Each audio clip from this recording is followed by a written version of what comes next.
porque inclinou para mim os seus ouvidos. Invocá-lo-ei enquanto eu viver.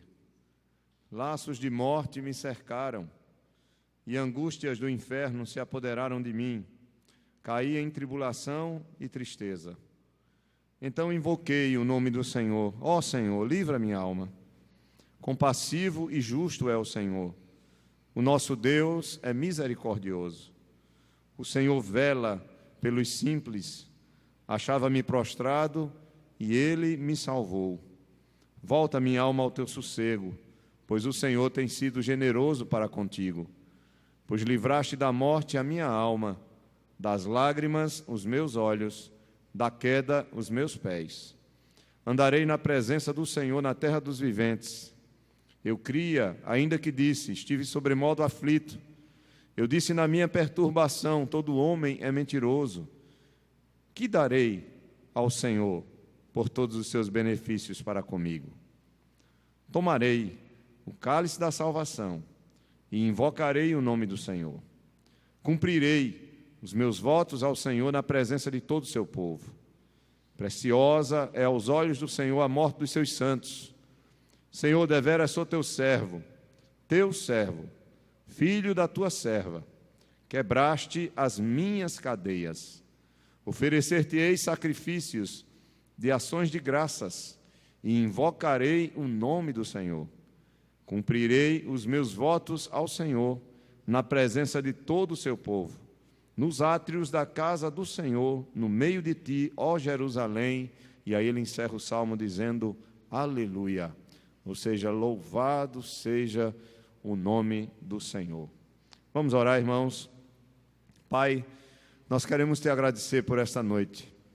Queremos te agradecer pela oportunidade de estarmos aqui e de podermos adorar o teu nome. Queremos te agradecer pela vida de cada pessoa que o Senhor, pelo teu Espírito Santo, trouxe a este lugar.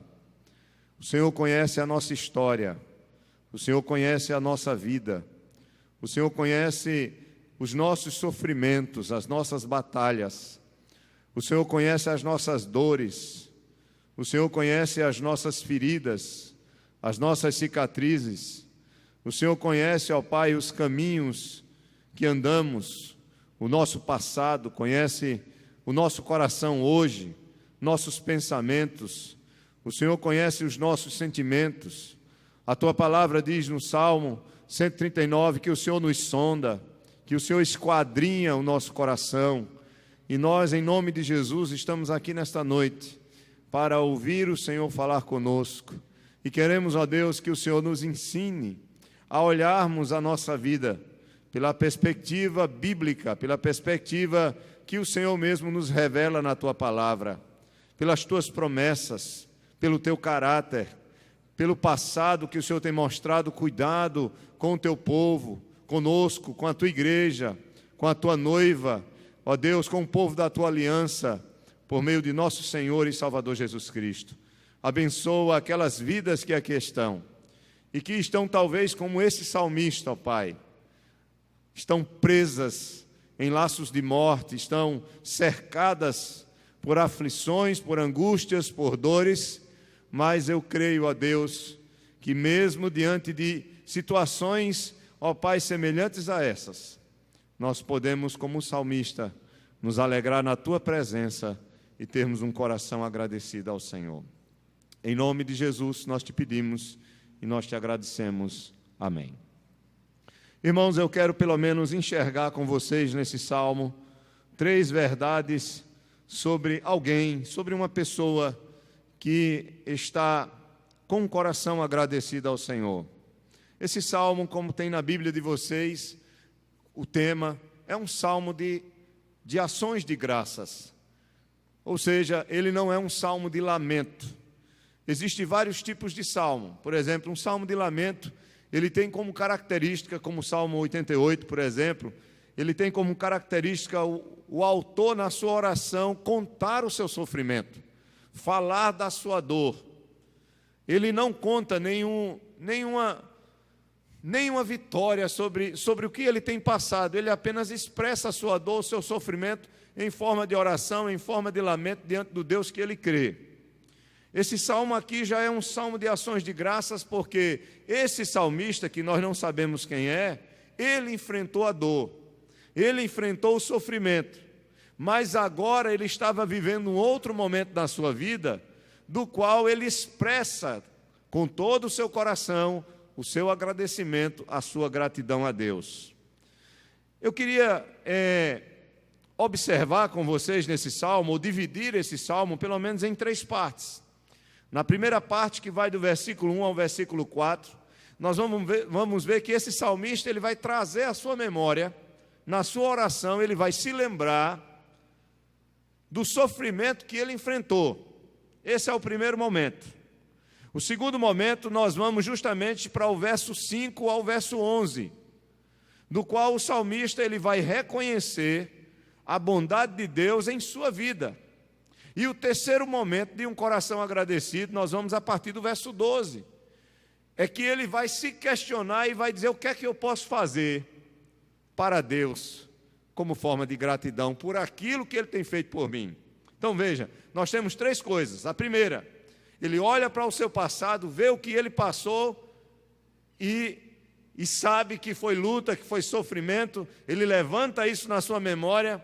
Depois ele se lembra de como Deus agiu na sua vida diante daquilo que ele passou, e aí ele enxerga o caráter de Deus, a bondade de Deus, a misericórdia de Deus, e depois ele se questiona, ele olha para si mesmo e diz: e agora? O que é que eu devo fazer como forma de gratidão a esse Deus que tem sido tão generoso e tão maravilhoso com a minha vida?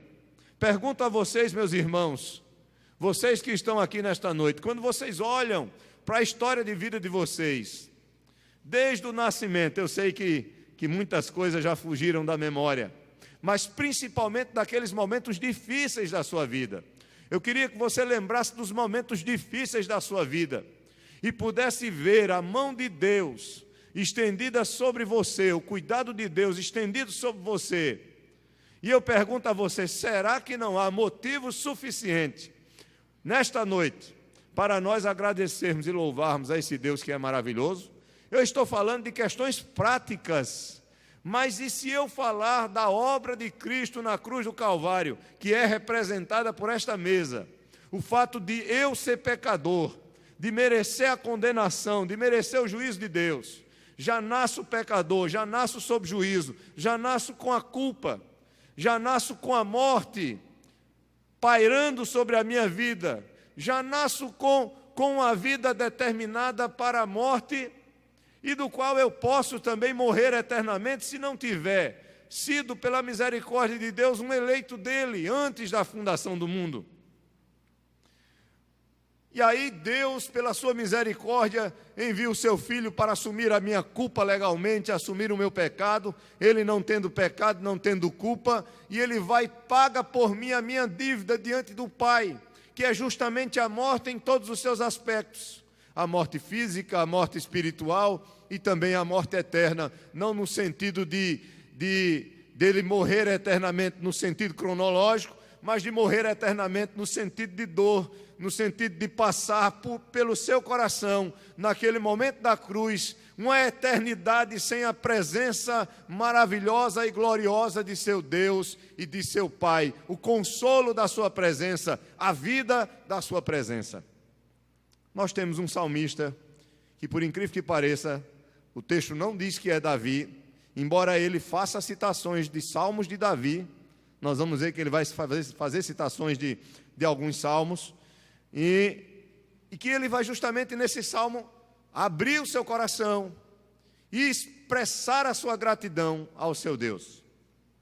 Então vamos começar com a primeira verdade de um coração agradecido. Há uma frase de um homem chamado Jorge Lilo, eu não conheço, nunca li um livro dele, mas eu peguei essa frase num livro de sabedoria, que traz várias frases sobre vários temas, e esse homem ele diz o seguinte, que a gratidão, veja bem, a gratidão é a memória do coração. A gratidão é a memória do coração. E o versículo 1 do Salmo 116, até o versículo 4, nós vamos ver esse salmista trazendo à sua memória aquilo que ele passou. Eu queria fazer uma leitura inversa, para ficar mais clara. Se você ler o Salmo 116, voltando, ou melhor, começando com o verso 3, indo para o 4 e depois voltando para o 2 e 1, parece coisa de doido, né? Mas eu estava lendo isso aqui, eu estava pensando nisso, não foi o propósito do autor, mas está sendo o propósito do pregador, para ficar mais prático para você. Leia comigo, comece a leitura do Salmo 116 com o verso 3. Veja como vai ficar mais claro.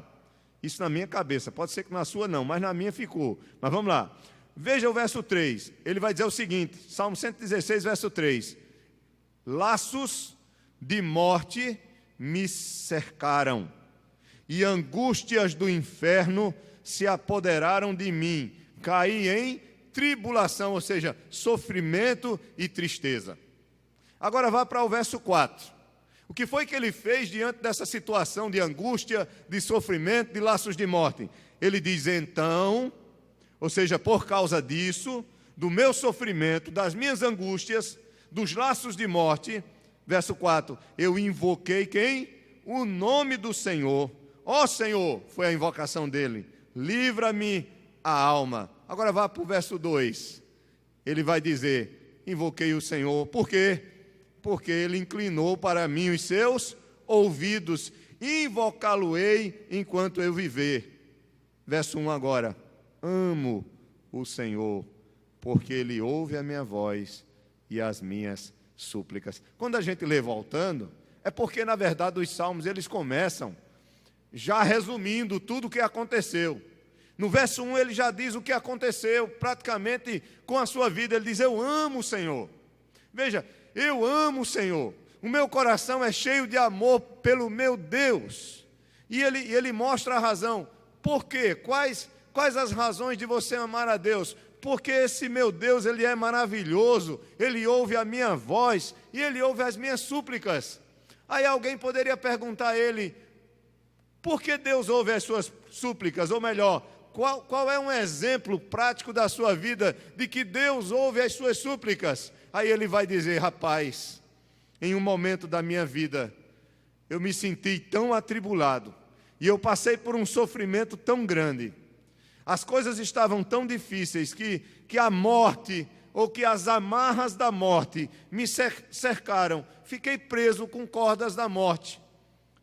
A Bíblia diz aqui, olha, angústias do inferno. A palavra inferno aqui não é um inferno, o lago de fogo e enxofre. Mas a palavra inferno aqui traz a ideia também de morte. É a ideia de sepultura. Laços, o que ele está querendo dizer é que eu estava morrendo. Alguns acham que ele estava doente, muito doente. Mas veja, não só era doença física, provavelmente ele estava doente fisicamente. Mas ele diz algo interessante aqui, quando ele diz, angústias do inferno se apoderaram de mim. Então não só era o seu corpo, mas o seu coração também, a sua alma. Ele estava completamente atribulado, era um homem abatido. Na linguagem da psicologia, ele era um homem que estava vivendo uma profunda depressão. Ele era um homem que estava completamente arrasado, não havia motivos para ele sorrir, porque quando ele olhava ao seu redor, ele só via tristeza, angústia, sofrimento. E eu pergunto, quem aqui nunca passou por isso? Quem aqui acha que nunca vai passar por isso? Porque se você ainda não passou, você vai passar. Desculpa eu dizer isso aqui, mas não tem como escapar. Não tem como escapar dos laços da morte, não tem como escapar das angústias do inferno, não tem como escapar das dores, das tribulações, só se você nascer e morrer bebê mesmo. Porque até criança, quando começa a crescer, começa a sofrer. Eu não estou sendo um pessimista, eu estou sendo um realista. Agora é lógico, nós que temos o Senhor, nós temos uma esperança que é viva. Jesus Cristo é nossa esperança, Jesus Cristo é a nossa vitória. Jesus Cristo é a nossa vida, Jesus Cristo é a nossa salvação.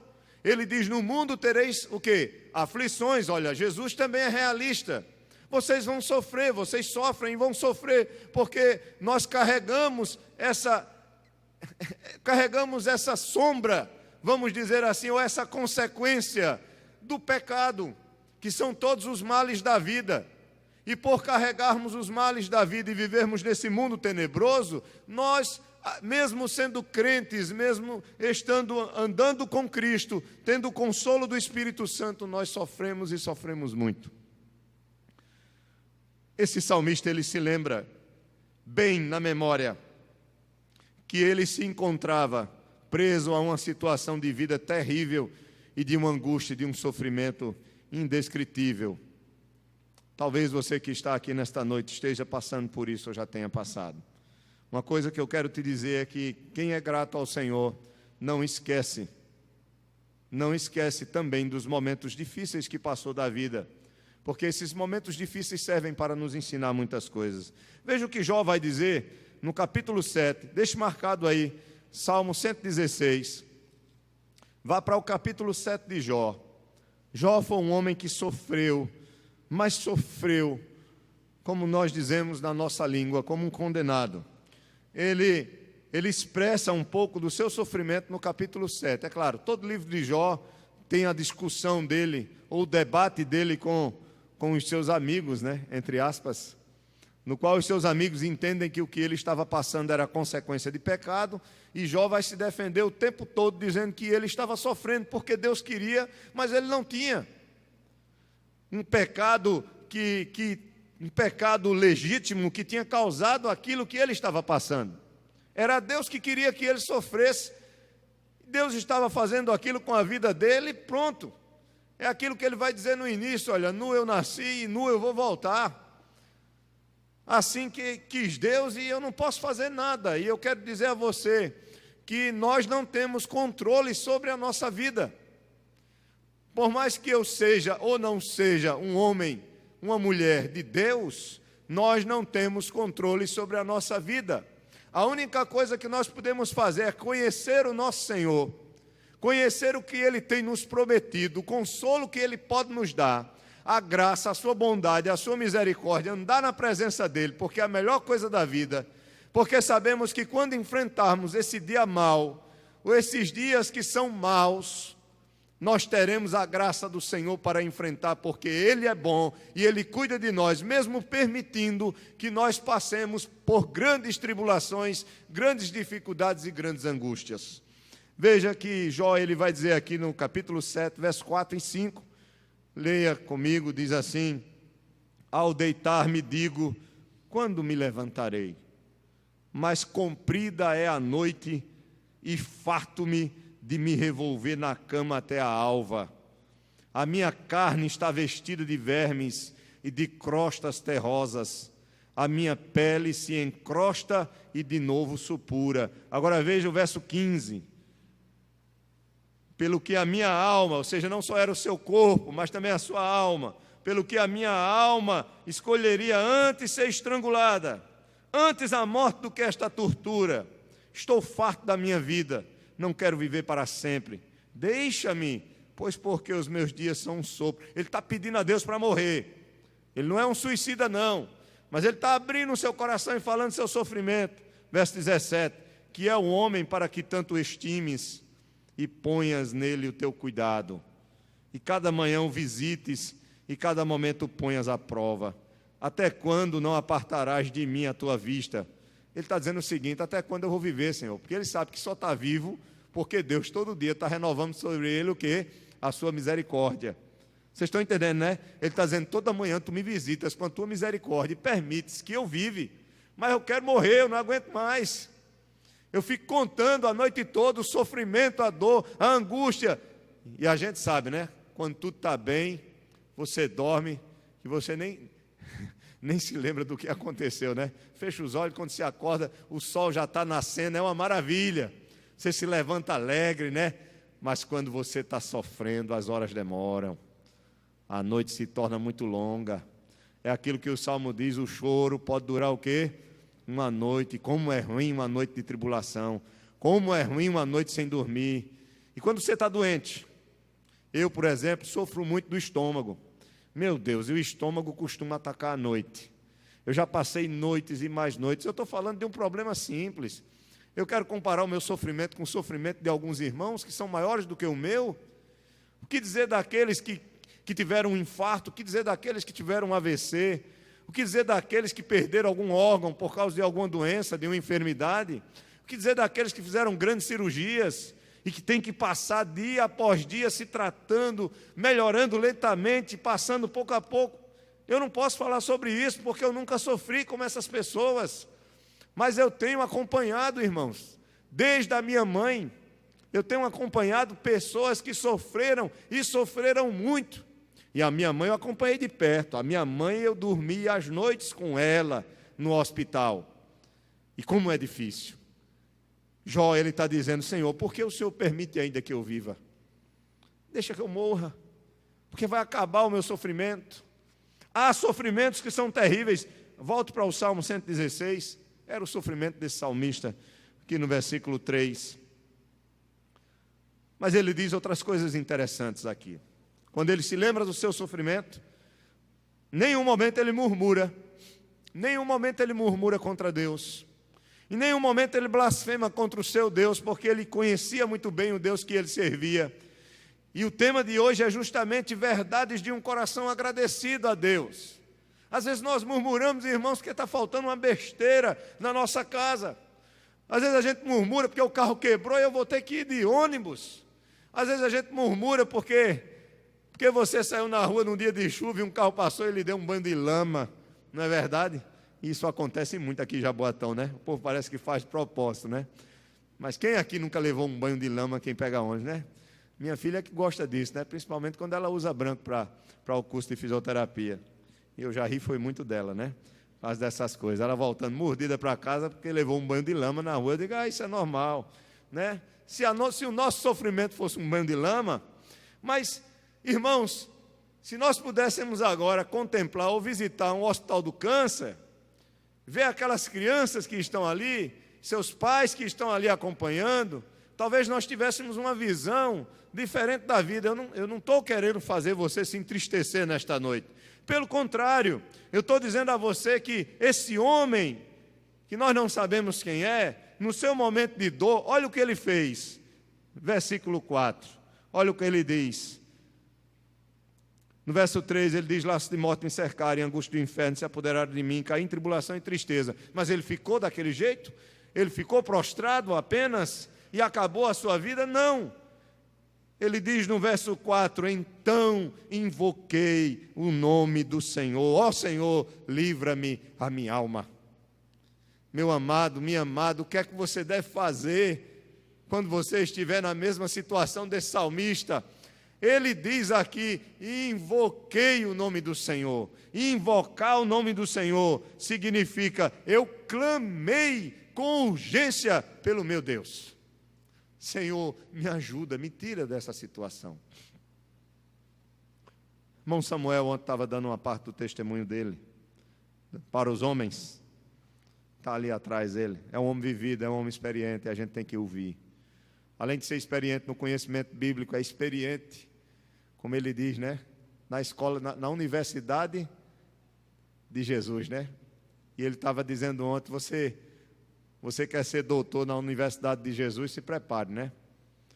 Porque são tribulações, e em meio a tribulações que ele nos ensina a confiarmos nele, a dependermos dele, a vivermos debaixo da sua graça, a não colocarmos o nosso coração nas coisas desta vida, nas coisas deste mundo, porque esse mundo é passageiro, mas a entender que temos um Deus que cuida de nós e que é fiel para nós. E ele contou algo interessante, ele disse, olha, num dos momentos mais difíceis da minha vida, eu cheguei em casa, eu me tranquei, eu só fiz o quê? De modo simples, eu falei com Deus, Senhor, me ajude, me tire dessa situação, porque eu não sei o que fazer. E quantas vezes nós estamos assim? E é esse salmista, ele está numa situação de tristeza, de desespero, e ele invoca o Senhor, ele clama ao Senhor, Senhor, me ajude, livra minha alma, Senhor. É isso que ele diz, irmãos, livra a minha alma. Ele invoca, ele clama, porque ele sabia que somente o seu Deus poderia lhe ajudar. Paulo, ele vai dizer lá em Efésios 6,18, que nós devemos orar com toda a oração, em todo o tempo, com toda a perseverança e por todos os santos. Efésios 6,18. São os 4 todos da oração. Orar com toda a oração. O que quer dizer? Eu devo eu devo agradecer, eu devo interceder, eu devo expressar meu sofrimento a Deus, eu devo exaltar o meu Deus. Toda oração, todo tempo, eu devo fazer isso constantemente. E não preciso de um lugar específico para isso. Eu vou orar no monte. Esse final do ano, eu vou subir o monte e vou ficar orando no monte, porque eu vou receber a bênção do Senhor. Tanto faz. Você pode orar no monte, pode orar no chão, pode orar dentro da cisterna da sua casa, você pode orar dentro da caixa d'água, não importa, porque nosso Deus, Ele ouve a oração, é em espírito. É orar em espírito. Quando aquela mulher disse, olha, os nossos pais disseram que é neste monte que nós vamos adorar, Jesus, e vocês dizem que é Jerusalém. Jesus disse o quê? Nem é no monte, nem é em Jerusalém, porque o meu Pai procura adoradores que o adorem em espírito e em verdade. Fosse um ignorante, ia dizer desse de ser besta, não vai orar nem no monte, nem vai orar em canto nenhum. Ora em todo canto. Não fique achando que tem um lugar especial para você orar, que Deus vai ouvir a sua oração. Deus não ouve porque você está em um lugar específico. Deus ouve a sua oração porque Cristo morreu por você. Deus ouve a sua oração porque Ele conhece o teu coração. E Ele diz que um coração quebrantado e contrito Ele não despreza. E esse salmista estava quebrantado diante de Deus, e ele clama ao Senhor. Ele ainda está lembrando, né? Terceiro, irmãos, ele não somente clama no momento de dor, mas ele lembra que nesse momento ele estava decidido a continuar perseverando em oração. O que é que diz aí no versículo 2? Veja que eu estou fazendo a leitura, comecei com 3, fui para o 4, agora voltei para o 2. Depois eu vou seguir em ordem, tá? Normal, tá? Versículo 2, ele diz, porque inclinou para mim os seus ouvidos, invocá-lo-ei enquanto eu viver. Essa frase, invocá-lo-ei enquanto eu viver, é uma resolução que ele toma no seu coração, de continuar orando a Deus, clamando a Deus em todo o tempo, durante toda a sua vida. Quantos de nós temos desistido de orar ao Senhor, de clamar ao Senhor, em meio à dor, em meio ao sofrimento? Quantos de nós temos desistido de buscar a Deus, porque talvez não entendemos o sofrimento que nós passamos, ou a resposta de Deus às nossas orações não foi aquela que nós esperávamos. E eu digo uma coisa a você, Deus é soberano, descanse nele. Ele não vai fazer o que você quer, mas Ele vai fazer o que Ele realmente já decidiu na eternidade. E aí você diz, então por que eu devo orar? Para que a paz dEle alcance o seu coração e você descanse na vontade dEle. É por isso que você tem que orar. E porque também algumas coisas Ele estabeleceu que só acontecessem se você orasse por elas. Veja que coisa interessante. Então, se Deus determinou que para você ser curado, você vai ter que orar, Ele vai lhe levar a orar. E você vai orar para ser curado e Ele vai lhe curar, por causa da sua oração. Mas se Ele não determinou dessa forma, você vai orar pela sua doença, não vai ficar curado. Mas Ele vai curar o seu coração, trazer paz para você, consolo. E você vai enfrentar toda a tribulação em paz, como Cristo, no Getsêmani. No momento mais difícil, Ele foi orar. E o que é que diz a Bíblia? Ele estava angustiado, com angústias do quê? De morte. Angustiado até a morte. E quando ele vai orar, ele vai uma vez e volta, e ele continua angustiado. Vai a segunda vez e volta, continua angustiado. Vai a terceira vez e volta, e aí ele já diz, olha, vamos. Se levanta, e o que é que ele faz? Se entrega aos seus inimigos. Calmamente. Pedro puxa a espada, corta a orelha de um soldado, ele ainda cura o soldado. Se fosse eu, tinha torado a outra, né? Se fosse você, tinha torado a outra também. Tinha sido uma confusão maior do mundo, mas Jesus estava em paz para cumprir o que Deus, o seu Pai, tinha determinado. Por quê? Porque ele tinha orado. É diferente na sua vida quando você está sofrendo e vai orar a Deus e fica na presença de Deus em oração. Como é que você sai da oração? Você sai mais angustiado do que entrou? Só se estiver em pecado. Se estiver em pecado, a gente sai mais angustiado porque a gente quer consertar, né? Mesmo assim, a gente sai em paz porque entende que nele há o perdão. Mas a paz de Deus, o que é que a Bíblia diz? Não andeis ansiosos, lá em Filipenses 4, por coisa alguma.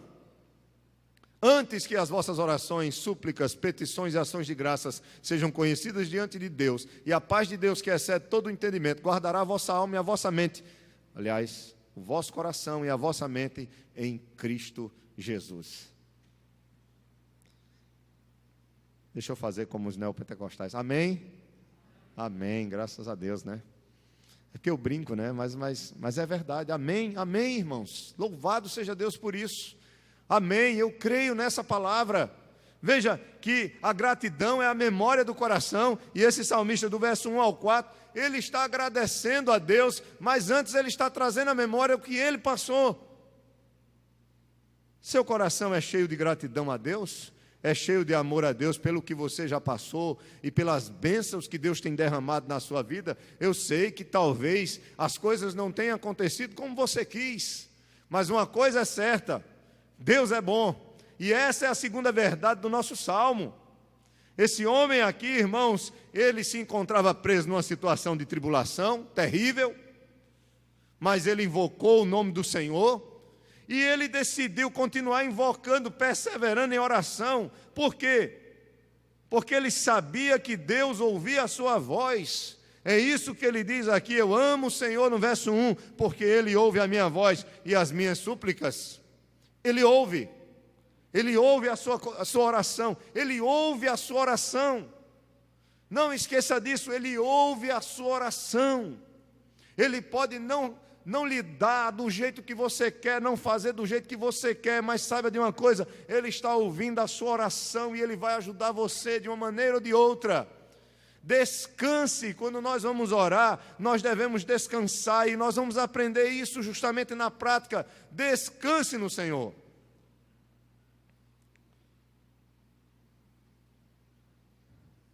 Quando minha mãe adoeceu, câncer de colo de útero, naquela época não tinha o que tem hoje.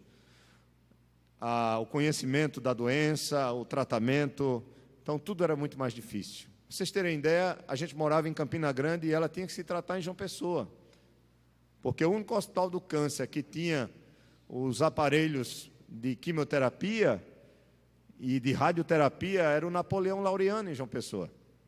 Campina Grande tem hoje a FAP, que está bem mais avançada, mas na época não tinha condições. Então, você que tinha essa opção: quem tinha um plano de saúde, quem tinha condições, ia para João Pessoa. E minha mãe tinha um plano de saúde muito bom na época, que era um Unimed Vida, que ele era em todo o Brasil. Minha irmã era quem pagava para ela. Deus teve misericórdia da minha mãe, pelo fato de que a minha irmã ela conseguiu um excelente emprego, e por causa desse emprego ela quis investir na minha mãe e na saúde dela, e ela pagava esse plano para ela, porque todos nós vínhamos de muita pobreza. Então o que acontece? A minha mãe ela foi ser tratada, e os médicos disseram para ela: olha, o estado que ela está, e já descobrimos que o câncer está muito avançado, está no 3º estágio, então ela tem apenas 6 meses de vida. Era uma hemorragia que não se continha, uterina, como aquela mulher do fluxo de sangue na Bíblia, e os médicos deram 6 meses de vida. E ela foi fazer o tratamento. Nesse período eu fui alcançado pelo Evangelho, o Senhor me salvou, eu comecei a pregar o Evangelho para minha mãe. Minha mãe tinha sido inimiga ferrenha dos crentes. Para vocês terem ideia, a minha irmã, quando Deus alcançou a minha irmã, e minha irmã começou a cantar no coral da Igreja Batista, lá em Campina Grande, a minha mãe chegou a rasgar os vestidos dela. Minha mãe era costureira. E ela chegou a rasgar os vestidos da minha irmã, para minha irmã não cantar na igreja, porque agora minha irmã era da lei dos crentes, e minha família sempre foi muito católica. Vocês sabem o que é isso? Quando eu comecei a ir para a igreja, meu pai disse: você agora é de outra lei, eu não quero conversa. Meu pai ficou sem falar comigo 2 semanas. Eu também não era muito manso, eu dizia: ficar sem falar, fique sem falar. Eu também era novo convertido, né? E depois eu fui chegando perto do velho, o velho foi vendo, mas o velho era ignorante demais. Pensa no homem ignorante, seu Lunga perdia para ele. Mas o que acontece é que minha mãe, que só tinha 6 meses de vida, ela foi evangelizada, ela reconheceu Jesus Cristo como seu Senhor e Salvador, ela se arrependeu dos seus pecados, ela sofreu, mas sofreu muito, porque o câncer se tornou uma metástase.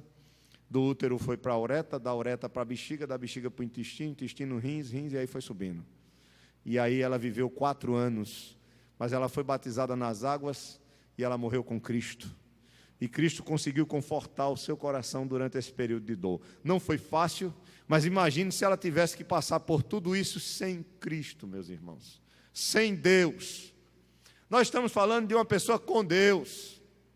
E se você tem Deus, se você tem Cristo, com certeza será diferente, porque o Senhor estará contigo. Como diz o salmista, o Senhor é o meu pastor e nada me faltará. E o nada me faltará, não acredito naquelas pregações, esse nada aí está dizendo que até a tribulação não vai te faltar. Não, o texto não está falando sobre isso não, isso é uma interpretação errada. Quando diz nada me faltará, ele está falando do que ele precisa, é do que ele necessita. E quando nós sofremos, o que mais nós necessitamos é de conforto. E o apóstolo Paulo, quando estava sofrendo, ele disse que nós temos um Deus que é o Pai das misericórdias e o Deus de toda consolação, que nos conforta quando nós somos atribulados, para aprendermos a confortar aqueles que passam pelas mesmas tribulações que nós passamos. Então, irmãos, lembremos, olhemos para o nosso passado e vejamos a segunda coisa que tem nesse salmo aqui, que ele mostra de um coração agradecido. Reconheçamos a bondade de Deus em nossa vida. Esse homem aqui, ele não só se lembra do que ele passou, de que invocou o nome do Senhor, e de que decidiu invocar o nome do Senhor. E aí, se você estiver passando por tribulação, o que é que você deve fazer? Invocar o nome do Senhor, e continuar o quê? Invocando o nome do Senhor. Estão entendendo, né? Como ele passou e Deus lhe concedeu vitória, então ele reconheceu isso também. E isso nós precisamos fazer. Veja, são expressões de um coração agradecido. Isso está no versículo, eu vou adiantar, versos 5 a 11. Quando ele abre a sua boca e diz, no versículo 5, compassivo e justo. Salmo 116, verso 5. Compassivo e justo é o Senhor, o nosso Deus é misericordioso. Veja, a primeira coisa que esse homem diz é o seguinte: eu não mereço nada. Eu estava sofrendo e eu não mereço nada. O problema é quando a gente acha que merece alguma coisa. Quando nós começamos a achar que somos merecedores e começamos a sofrer, então nós começamos a nos frustrar e a nos indignar com Deus. Mas quando nós entendemos que nós não merecemos nada e que tudo é fruto da sua graça, da sua bondade, da sua misericórdia, então tudo que vier é lucro. Então esse homem começa dizendo, no verso 5, ele diz, olha, compassivo e justo é o Senhor, o nosso Deus é misericordioso. Jeremias vai dizer que a causa de não sermos consumidos é porque a misericórdia de Deus se renova a cada manhã. Quando a gente vê um homem desse orando, 7 horas da manhã, não é a misericórdia de Deus? Quando me vê eu orando com ele, juntamente com o presbítero Gilvan e com mais 2, 3 homens, 7 horas da manhã aqui no sábado, não é a misericórdia de Deus?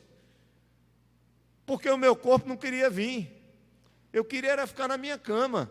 Ah, não, pastor, o senhor é um homem de Deus, o senhor gosta de orar. Eu queria era ficar dormindo, descansando na minha cama. Depois chega o irmão Edivaldo cambaleando, se ajoelha, ora também, e assim vai. Esses homens que vêm orar, vêm porque isso é a misericórdia de Deus, irmãos. E os que não vêm, oram em suas casas, oram também. E sabem que é difícil isso, é difícil orar, é difícil buscar o Senhor, é difícil clamar o Senhor, mas nós precisamos entender que Ele nos ouve e Ele nos ajuda por causa da sua misericórdia. É isso que eu estou tentando dizer a vocês. Não é porque eu vim orar de 7 horas da manhã, não, porque Deus, olha lá, Ele está orando. Adriano, você é demais, olha, você é o cara. Eduardo, você é o cara, 7 da manhã você orando, podendo estar em casa dormindo. Vou dar uma coisinha a mais para você, eu vou ouvir você, meu filho, né? É a graça dele, é a misericórdia dele, é Jesus Cristo, irmãos, que derramou o seu sangue por nós, é porque ele nos amou, é porque ele foi misericordioso e estendeu as suas mãos, quando nós mais precisávamos da sua salvação, ele veio da nossa vida e nos resgatou das trevas, para o reino do seu Filho. Ele é maravilhoso, nós não merecemos, mas Ele nos deu, e agora que Ele nos deu, nós podemos aproveitar todas as bênçãos na pessoa dEle, porque Efésios, Paulo vai dizer que nós somos abençoados, no capítulo 1, com toda sorte de bênçãos espirituais nas regiões celestiais em Cristo Jesus. Então ele começa dizendo, nosso Deus é compassivo, é justo, é misericordioso. Verso 6, o Senhor vela pelos simples, achava-me prostrado e Ele me salvou. O que é que significa ser simples aqui? É ser pobre financeiramente? Não. A palavra simples aqui significa aqueles que entendem que não tem nenhum mérito diante de Deus. Vocês lembram da oração de Ana, que era estéril? Vocês viram em algum momento Ana dizendo que merecia ter um filho?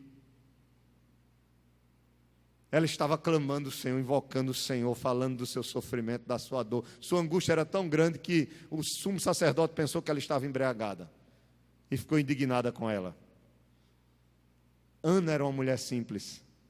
Vocês viram a oração de Maria quando o anjo anunciou que ela ia ter Jesus como seu filho?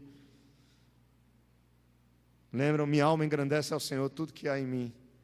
Minha alma engrandece ao Senhor, meu espírito se alegra em Deus, meu Salvador, porque Ele tem feito grandes coisas. Então ela começa a exaltar a Deus. Ser simples é reconhecer justamente quem você é. É como aquele publicano, diferentemente do fariseu. Ser simples é você entender que você é uma pessoa que precisa, é uma pessoa carente, que precisa de Deus, do poder, da graça de Deus na sua vida. Por isso que o salmista diz, olha, ele vela, ou seja, ele cuida dos simples. Eu achava-me prostrado, mas ele me salvou. E não foi isso que Cristo fez conosco, irmãos? Nós não nos achávamos prostrados, escravos do pecado, caminhando para a perdição, e Cristo veio na nossa vida, alguém pregou o Evangelho, Ele entrou no nosso coração e mudou a nossa vida. Não foi isso que Cristo fez conosco? Versículo 7. O que é que acontece com alguém que é salvo por Deus? Quando você está sofrendo, ora a Deus, invoca o nome do Senhor e o Senhor te atende. O que é que acontece? O que é que acontece com a tua alma? É o que ele vai dizer no verso 7. Volta minha alma ao teu sossego, pois o Senhor tem sido generoso para contigo. Ele não diz, olha, eu sou o cara, eu mereço. Eu mereço. Não, ele disse, olha, o Senhor é justo, o Senhor é compassivo, o Senhor é misericordioso. Reconheça, meu irmão, reconheçamos a bondade do nosso Deus em nossa vida. Se nós estamos aqui é por causa da bondade dEle. Estava dizendo essa semana, se você tem uma esposa que Deus tem te dado, cuide bem dela, porque a bondade do Senhor na sua vida, quem encontrou uma mulher, uma esposa, ele foi agraciado, ele foi abençoado por Deus. Aí você pode dizer, pastor, você não conhece minha esposa? Não tem problema não, meu irmão, ela tem falhas, mas tenha paciência. É bênção do Senhor na sua vida. Quem disse que você é uma joinha também para ela? Você tem que melhorar, eu tenho que melhorar. E assim a gente vai crescendo no Senhor. Mas o que eu quero dizer a você nesta noite é que nós precisamos reconhecer o quanto Deus tem sido maravilhoso. Louve a Deus pela sua misericórdia. A primeira coisa que esse homem mostra no versículo 5, ele é compassivo, ele é misericordioso. Reconheça o caráter dele, não somente pelas suas experiências com ele, mas também pela palavra. Leia a Bíblia, conheça esse Deus da Bíblia, conheça Jesus Cristo, que é a imagem do Deus invisível, que é a expressão exata do seu ser, que é aquele que quem olha para ele vê o Pai. Ele disse isso a Filipe. Conheça Cristo, que você vai ver o quanto Deus é misericordioso e é bondoso, enquanto você tem vida. Enquanto você tem vida, a chance de salvação, enquanto você tem vida, a chance da misericórdia de Deus está sendo renovada e te alcançar. Mas quando você partir, se você não conhecer esse Deus por meio de Cristo, você estará perdido. Esse homem aqui no versículo 6, ele diz que Deus, ele cuida dos simples, como nós falamos. E no versículo 7 e 8, ele diz que a sua alma pode sossegar, porque Deus é o Deus da aliança e Ele é generoso para com ele. No verso 8 ele diz, pois livraste a minha alma, da morte a minha alma, das lágrimas os meus olhos e da queda dos meus pés. Ele cita Davi aqui. Ele está fazendo uma citação do Salmo 56, no versículo 13, na parte A, só que a parte do meio não tem. Ele acrescenta, das lágrimas os meus olhos. Davi não diz isso. Davi cita a primeira e a última linha. Pois livraste da morte a minha alma e da queda dos meus pés. Aí esse salmista cita Davi e acrescenta, quando ele diz, livraste da morte a minha alma, ele acrescenta, das lágrimas nos meus olhos. Não quer dizer que ele não chorou, não, ele chorou muito. Mas ele disse, de continuar chorando ainda mais, e da queda dos meus pés. Ou seja, o Senhor me livrou da situação que eu estava passando. Ele me livrou. E último, irmãos, ainda aqui do versículo 5 a 11, no fato de reconhecer a bondade de Deus, esse homem compreende, ele compreende que por causa da misericórdia, porque pelo fato de Deus cuidar dos simples, e ele era um simples, pelo fato de Deus ter lhe livrado da situação que ele vivia, ter trazido repouso ao seu coração, ele faz uma declaração aqui no versículo 9: andarei na presença do Senhor na terra dos viventes. Ele abre a sua boca como uma forma de louvor e diz: andarei na tua presença. Eu andarei na tua presença. É mais uma citação de Davi. É a continuação do Salmo 56. É a parte B do versículo 13 do Salmo 56.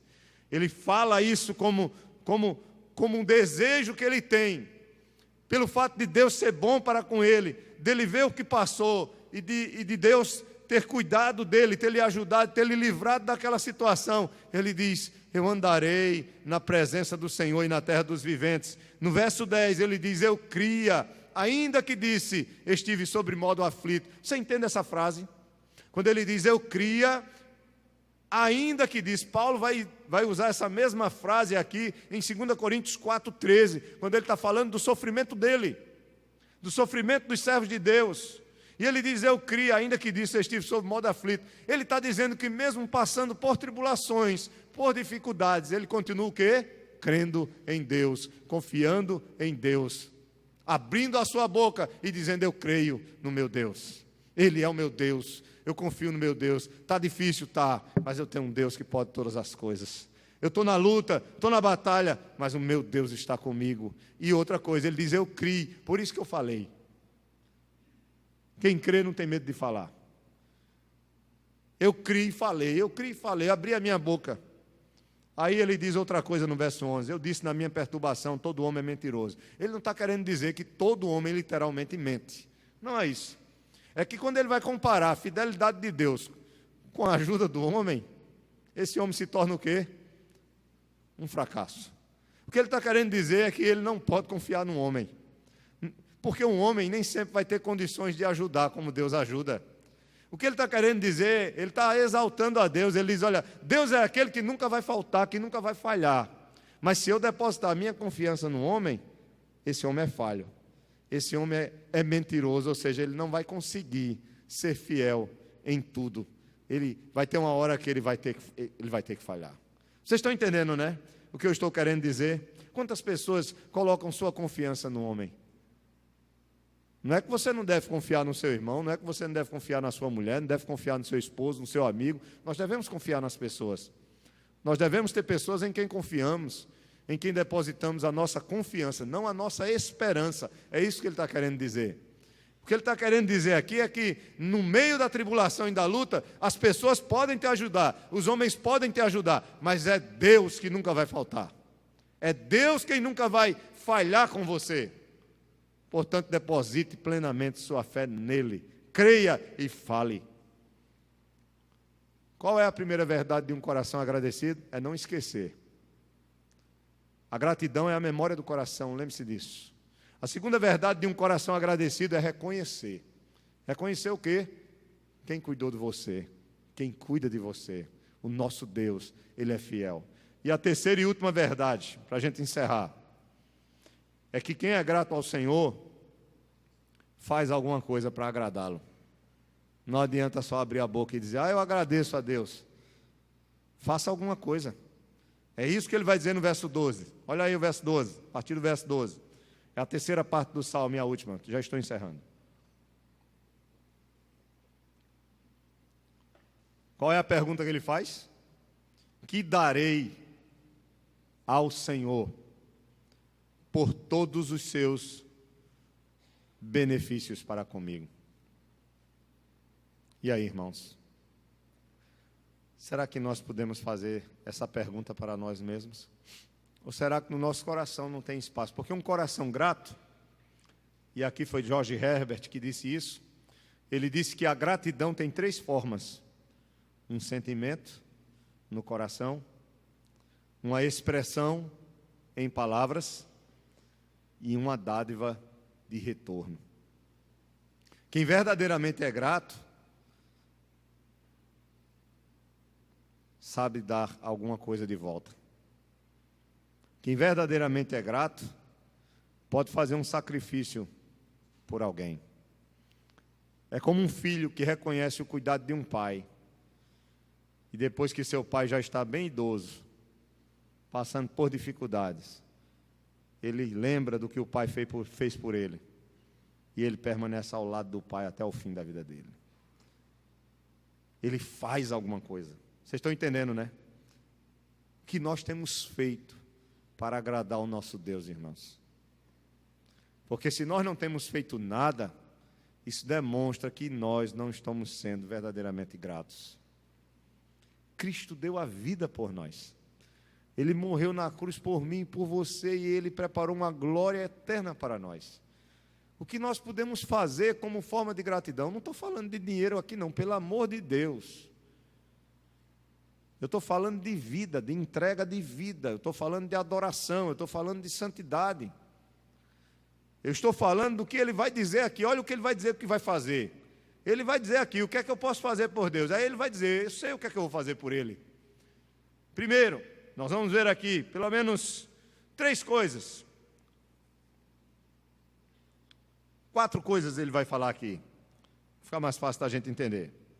É porque uma delas eu já falei, eu não queria repetir, mas lendo o texto você vai observar comigo. No versículo 12 ele faz a pergunta: que darei ao Senhor por todos os seus benefícios para comigo? Aí, primeira coisa, está no versículo 13. Na parte A, ele diz: tomarei o cálice da salvação. E o que é o cálice da salvação? Alguns acreditam que é uma oferta de vinho, uma oferta de libação, é uma libação. O que é uma libação? É uma oferta de líquido.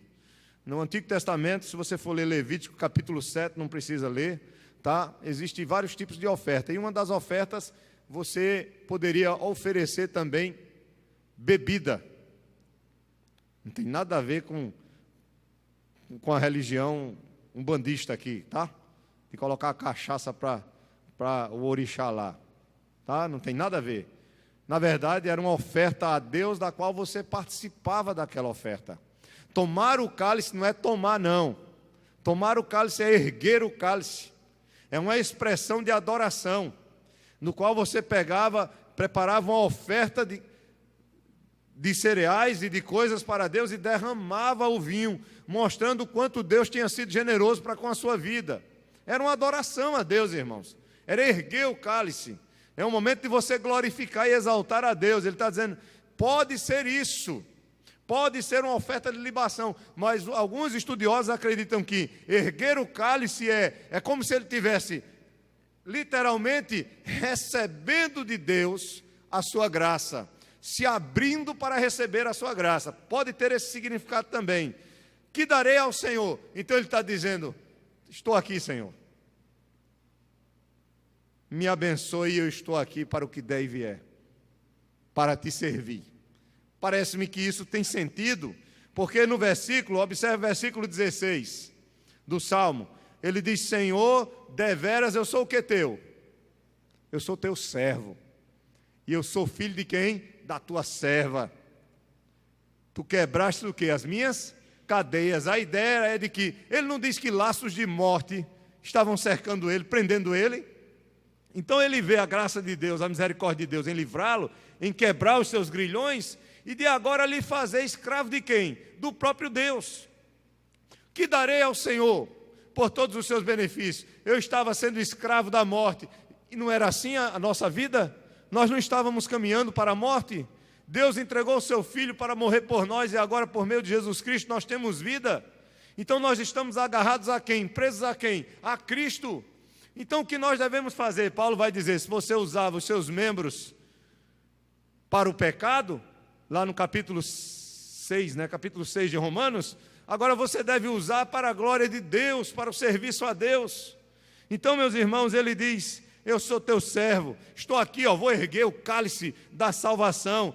Por que salvação? Porque o Senhor me salvou. E aí ele diz novamente, e invocarei o teu nome. A palavra invocar aqui pode ter outro sentido.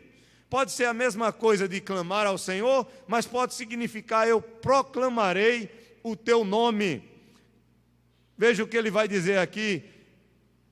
Mais na frente, no versículo 18, cumprirei os meus votos ao Senhor na presença de todo o seu povo, nos átrios da casa do Senhor, no meio de ti, ó Jerusalém. Aleluia. Então, irmãos, veja, pelo menos 3 coisas nós aprendemos aqui.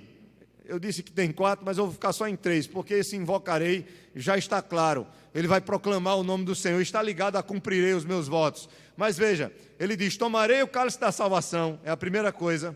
A segunda coisa é que ele vai oferecer sacrifícios de ações de graças, que é a mesma coisa do verso 14, cumprirei os meus votos. Cumprir os votos e oferecer sacrifício de ações de graças é a mesma coisa, tá? E aí ele repete mais na frente, isso será na presença de todo o teu povo na casa do Senhor. Sabe o que esse homem está dizendo? Eu vou te agradecer da seguinte maneira, Deus. Eu vou oferecer a minha vida, eu vou te adorar diante de todo mundo, eu vou ser o teu servo diante de todas as pessoas e todo mundo verá o que o Senhor tem feito em mim. É isso que ele está dizendo. A melhor maneira de nós agradecermos a Deus é entregando toda a nossa vida como sua adoração. Toda a nossa vida. E isso é muito difícil, né? Mas é entregando sua vida voluntariamente. Ele diz, eu continuarei sendo teu servo, eu sou filho da tua serva. Isso implica em submissão, em lealdade, em linguagem pactual e por aí vai. Agora, há um versículo que eu não expliquei para vocês, que ele faz questão de usar aqui, que é o verso 15.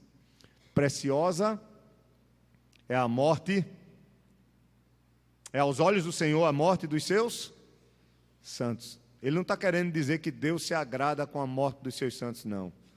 Ele está querendo dizer que Deus, Ele é fiel e jamais descuidará do seu povo, quando o seu povo estiver enfrentando a morte. Existe promessa melhor do que essa? De nós sabermos que no dia da nossa partida, porque todos nós vamos partir. Eu quero viver 120 anos. Nem que eu fique um velho caduco, mas eu quero viver 120 anos.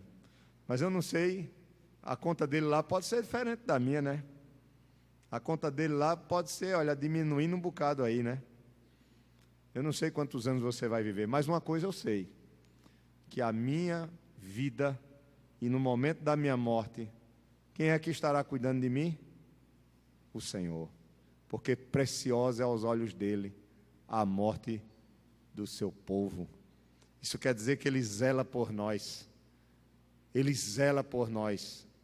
Paulo está escrevendo 2 Timóteo e ele está em paz no seu coração, porque ele sabe que Jesus Cristo estava ao seu lado e jamais iria lhe abandonar. Estevão, quando estava sendo apedrejado, os céus se abriram e ele viu ao lado do trono Jesus Cristo. E ele estava sentindo o consolo da graça de Deus no momento da sua morte. Você acha que conosco será diferente? Você já pensou você morrer no desespero, sem saber para onde vai, o que é que vai ser? Mas se você tiver o tempo ainda de ficar consciente, Deus estará te guardando e guardando teu coração, em nome de Jesus. Amém, meus irmãos? Sejamos agradecidos. Lembre-se de como Deus tem sido fiel a você. Olhe para o caráter do Senhor, reconheça a sua bondade e a sua misericórdia. E se pergunte nesta noite, você tem feito alguma coisa como forma de gratidão para Deus? Quem sabe seu irmão não está precisando de você e você poderia ajudar o seu irmão como forma de gratidão a Deus. Quem sabe seu irmão está precisando de uma cesta básica e você poderia, não é porque é Natal, Ano Novo, mas você pode fazer um sacrifício e ajudar o seu irmão. Quem sabe seu irmão está precisando de uma palavra de ânimo, de conforto, todo o seu tempo, do seu ouvido, para ouvi-lo. Não é só o pastor que tem que ouvir, mas você poderia deixar seu irmão chorar um pouco, conversar com você, e você oferecer o seu tempo como forma de gratidão a Deus.